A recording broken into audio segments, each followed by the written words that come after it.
Esta es la historia de cómo se forjó una nación, pero no es una historia sencilla. Es la crónica de un conflicto violento, uno que duró décadas y que literalmente partió el tiempo en dos. Un mundo fue destruido para que otro pudiera nacer sobre sus cenizas. Es una pregunta enorme, ¿verdad? Y para un lugar como El Salvador, la respuesta es compleja. No se trata de un solo día o una sola batalla, se trata de un largo y brutal proceso de transformación, de alianzas, de resistencias. Así es. Olvidémonos de la idea de una conquista rápida. Lo que ocurrió en el territorio que hoy es El Salvador fue una guerra de casi 30 años que lo reconfiguró todo: la tierra, la gente, la economía, el propósito mismo de la vida.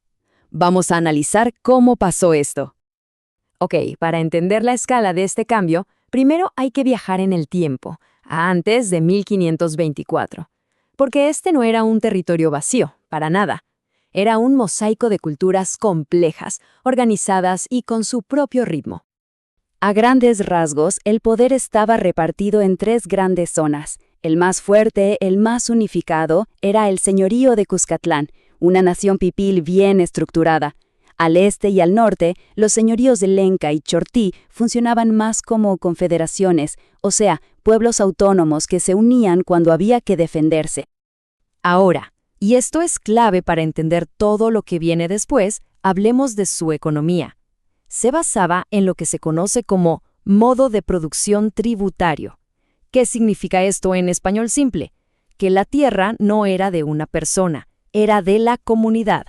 Cada familia recibía su parcela para vivir de ella y para aportar un tributo al bien común. Y aquí es donde se produce el cortocircuito, el choque fundamental. Por un lado, una forma de ver el mundo donde la tierra es para vivir, es comunal. Por el otro, una donde la tierra es privada y es para generar riqueza, para la ganancia. El trabajo, en un lado es para la comunidad, en el otro es para un mercado de exportación que está al otro lado del océano.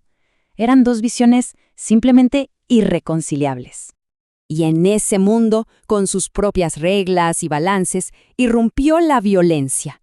En 1524, el conquistador Pedro de Alvarado, uno de los capitanes de Hernán Cortés, llegó desde México con un ejército de españoles y, muy importante, miles de aliados indígenas. El avance inicial fue una estampida. En menos de 2 semanas, Alvarado y su ejército se abrieron paso a sangre y fuego. Cruzan el río Paz, se enfrentan a la primera gran resistencia en Acajutla, luego en Tacuzcalco, y en cuestión de días ya estaban a las puertas de la capital del señorío. Pero ojo, esto no fue un paseo militar. La resistencia fue durísima desde el minuto 1. En Acajutla, los guerreros pipiles, con sus armaduras de algodón que eran increíblemente resistentes, lucharon con tanta furia que el mismísimo Alvarado recibió un flechazo que lo dejó cojo para el resto de su vida. Y este momento, este malentendido, lo dice todo.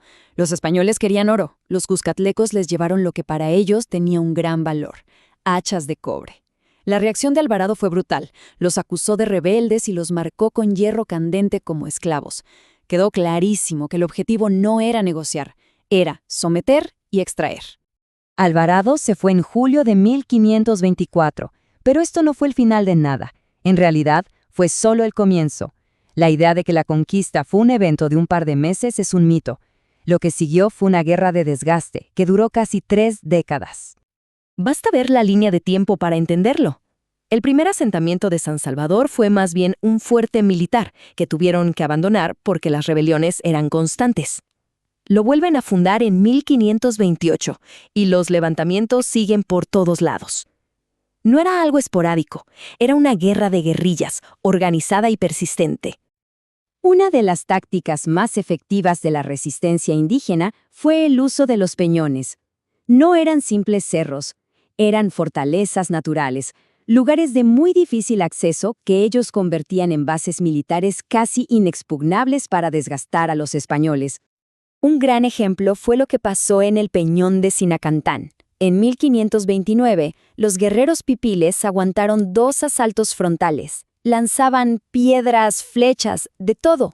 Los españoles no podían subir. Al final, solo lograron vencerlos con una treta, con un ataque sorpresa fingiendo una retirada para poder infiltrarse.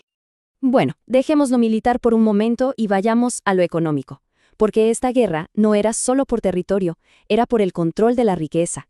El objetivo final era desmantelar un sistema económico y construir otro. La herramienta para lograr esto fue la encomienda. Suena complejo, pero la idea era simple. En teoría, era un sistema de protección. En la práctica, fue un mecanismo para legalizar el trabajo forzado. A un conquistador se le encomendaba a una comunidad indígena, y a cambio de supuesta protección y evangelización, tenía derecho a su trabajo y a su tributo. ¿Y qué se producía con todo ese trabajo? Pues la agricultura cambió de la noche a la mañana. El maíz y el frijol, la base de la vida, pasaron a un segundo plano. La prioridad ahora eran productos para exportar a Europa. Primero el cacao y el bálsamo, y luego el gran protagonista, el añil, un tinte azul que era el oro de la época para la industria textil europea. El paisaje mismo se transformó. Donde antes había tierras comunales, ahora surgían estas enormes haciendas privadas. Estas se convirtieron en el nuevo centro de la vida, unidades de producción gigantescas que funcionaban con la mano de obra indígena y consolidaban ese nuevo orden económico. Entonces, después de estas décadas de guerra, de rebeliones, de cambios brutales, ¿qué mundo quedó? ¿Cuál fue el resultado final? El resultado político fue, digamos, definitivo. Los señoríos de Cuscatlán, Lenca y Chortí, que habían gobernado esas tierras por siglos, desaparecieron del mapa. Simplemente dejaron de existir. En su lugar, nació una nueva geografía del poder, las provincias del Imperio Español. Y es que la transformación fue total, en todos los niveles. No fue solo un cambio de jefe. Políticamente se pasó de reinos indígenas a provincias españolas. Económicamente, de una agricultura para vivir a un monocultivo para exportar. Y socialmente, de una organización comunitaria a un rígido sistema de castas. Fue literalmente la demolición de un mundo para construir otro encima. Y este es el punto final, y quizá el más importante. La conquista no es un capítulo cerrado en un libro de historia. La forma en que se distribuyó la tierra, la dependencia económica de unos pocos productos, las profundas divisiones sociales, muchas de esas realidades tienen su raíz en este periodo. Por eso la pregunta no es solo sobre el pasado, sino sobre el presente. ¿Cómo esos ecos de una guerra de hace 500 años siguen resonando en El Salvador de hoy?